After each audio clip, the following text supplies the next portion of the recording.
Man, what's up, YouTube? It's your boy Tyrone Hunter, back in the building with another edition of What's Really Good Entertainment. If you've been rocking with the channel, I appreciate you. If you're just checking it for the first time, make sure you hit that like button on the way in the door, hit that subscribe button on the way out the door. And if you didn't check it out, make sure you go check my video, New York/East Coast Blood Politics, the good, the bad, and the ugly. That's one of the hottest videos on YouTube right now. Make sure you check that out and check some of my other videos. So, pretty much, you already know my motto. You see the title, I'm not going to hold you. In this edition, we're going to be talking about how criminals are created and not born, right? Now, let me give you a brief idea of what that is and what that sounds like so you could decide if you want to watch the video or not. So this is for everybody that's in the streets committing crimes, thinking about committing crimes, be it you a scammer, be it you a drug dealer, be it you if you on the street side of things, if you're committing crimes in any capacity, you definitely want to check this out. If you know somebody that's committing crimes, you want to check it out so you can forward them the information. If you want to know a little bit more about criminality because, you a student or you a lawyer, you're going to school, you're studying law, you should check this out. If you want to know some more information about criminal justice, you definitely should check this out. If you want to get inside the head of an individual that been to jail and been in the streets and what their mind is like, man, you should check this out. So without further ado, I'm about to get to you, right? So, first and foremost, criminals are not born, they're created. What create criminals? For the most part, it's two main things that create criminals, right? The environment that an individual come from, because if you live in a crime-infested environment, 9 times out of 10, you're going to be committing crimes. But what makes it possible for somebody to live in a crime-infested environment, / the ghetto, / the hood, / the projects? That's mainly because the parents whose jobs are to raise and to provide for kids and to create a life for kids been dropping the ball. Yeah, so your mother and your father, if you live in the hood and you live in a crime-ridden neighborhood, your mother and your father, they didn't drop the ball. So whatever becomes of your life, be it you turn gang, be it you go to the streets and start committing crime, a lot of it has to do with the mothers and the fathers not doing what it is that they supposed to do to ensure that their kids have an opportunity to live in a better environment so that they could be productive. Because if you grow up in a working class neighborhood where everybody working, all of the kids are going to school, everybody into sports, everybody into violin, piano lessons, basketball, football, soccer, tennis, all of that, that's what you're going to grow up doing, right? And people don't explore this that much. People don't really talk about this that much. The fact that because parents, they just want to live their best life for the most part. They want to stay in the hood, low income housing. It don't cost that much money. They get a little government aid and assistance so that they could put some food on the table, so that they could, pay for where they live, and they good. And generation after generation after generation after generation of people that live in the hood, this is what's been their experiences. So now you got these kids growing up, and I'm in this equation. So now you got kids growing up, and they're not satisfied. We're not satisfied with struggling and just getting by, and mommy can't afford to buy us no sneakers, daddy can't afford to buy us no clothes. It's never no food in the house. Kids gotta eat, and kids go to school. If they dress, if they clothing game is not up to par, which is their dress code, other kids is gonna tease them. They not gonna feel as confident, so they really not gonna be into doing schoolwork because there's really no food in the house. I mean, not too many kids could function going to school and they ain't got nothing to eat. Sure, the school provide little, meals, breakfast and lunch, but I mean, it's just a little something to put in the belly. It's not nothing too crazy. So if you ever wonder why, or if you ever wondered why people turn to gangs and people turn to thugs and people turn to robbers and stick-up kids and drug dealers and gangsters, there you have it. It's because when you living in an environment such as the ghetto, the hood, where this is what you see, that's what you're more than likely going to be a part of. Now, why is this what people see in the ghetto? The reason why this is what people see in the ghetto is because given the fact that not too many people got jobs in the ghettos, not too many people are doing good financially in the ghetto, people look for what's called a way out.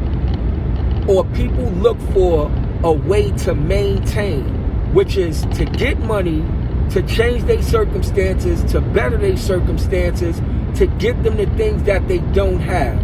Now, one thing for sure, two things for certain, the hood is like Walmart. The hood is like the grocery store. It got some of everything in there. You got people in the hood that they steal.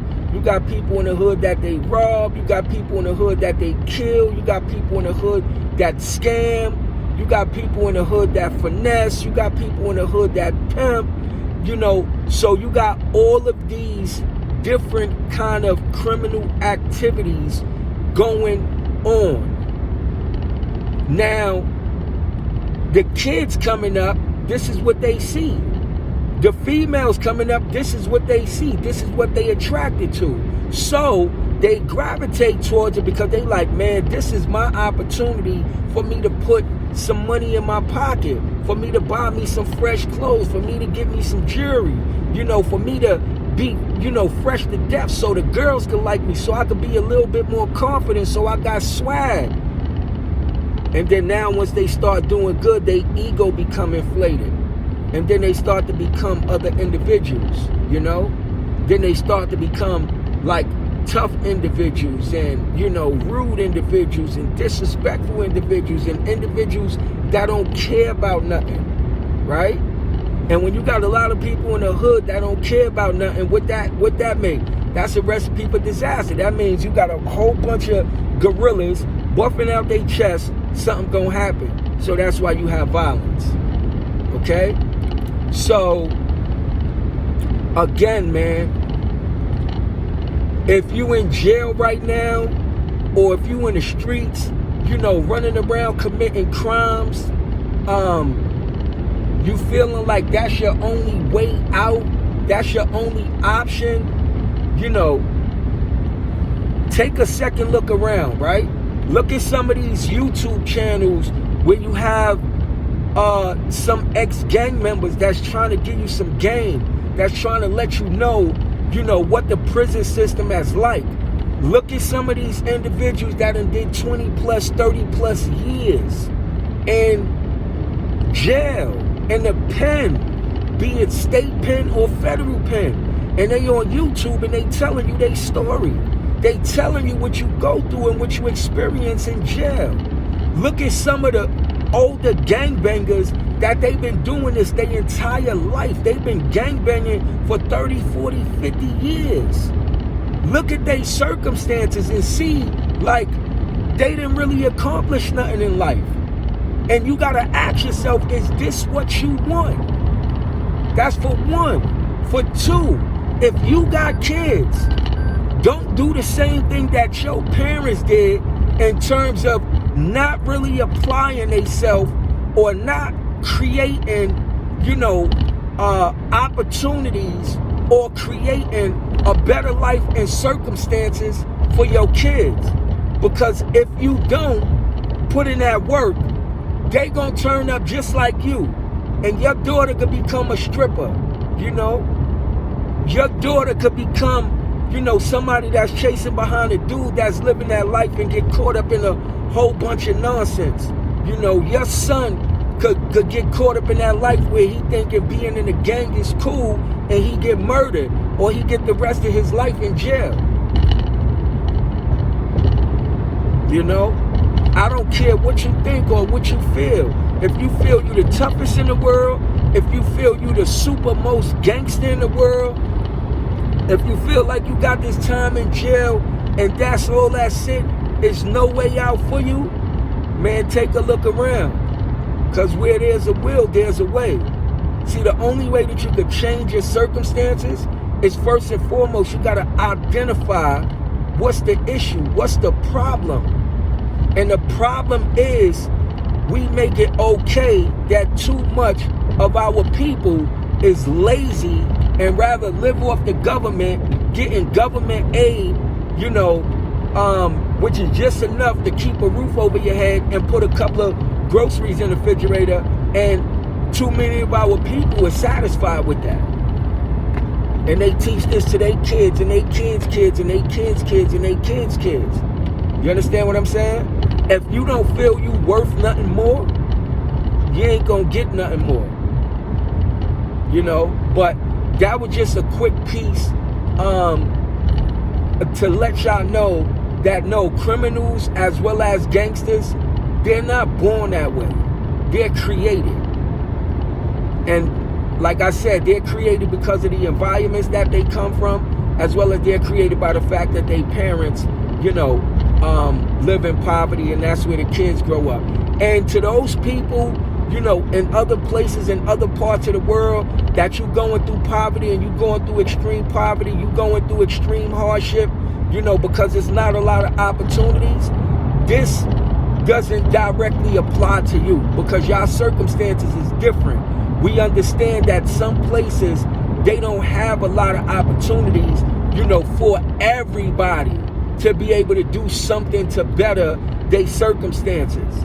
But if you got access to the World Wide Web, if you got access to the internet, look, anything that you could think of becoming in life, you could become it. The only thing you got to do is believe it's possible, put in that work and that effort, and you gonna make it happen. You know what I mean? So hopefully, you know, this give you something to think about, you know, to my young brothers out there, my young listeners and my young subscribers. You could do what you see, or you could do what you envision in your head. You got to determine which is more powerful. Because what you see 9 times out of 10 is an illusion. You only seeing part of the puzzle. You seeing some of these dudes shining, getting money, got all the girls, got all the cars, but you don't know what karma got in store for them. You don't know that, you know, they chasing the cemetery or imprisonment. And that's a whole different story.